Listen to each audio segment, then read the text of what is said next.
tampi ngàn dòng hin la alim le amela ase mi pa alo pinale amin thanna nang go thil dang dâu se sangin naman lo mi pa vai hom na lenga in sunga hi in sung khat tun do le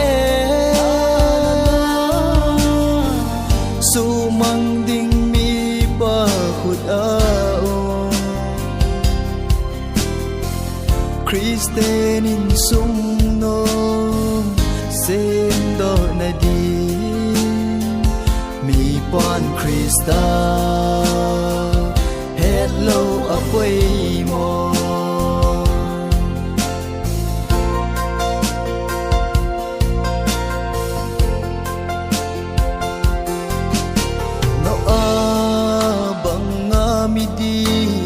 na baby Krista to kilhan zing mi na hile vanoi chon set na la ako na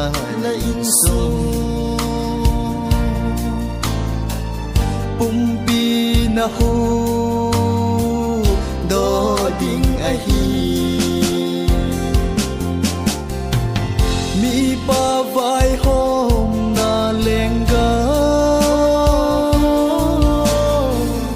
in sunga hi in sung khat tun do le su mang ding mi pa khut ao Kristen in sung no sen do na di mi pon Krista hello apoi mo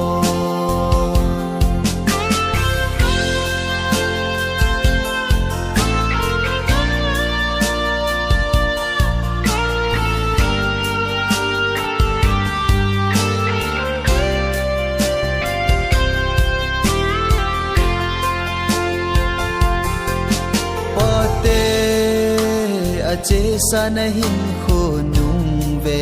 tinin na cha te li so na ne na don jeng ho hin da lan lang pakai bel tan tu ni Kristen in su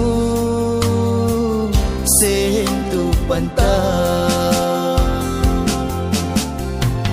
mi pa vai hom na lenga in sunga hi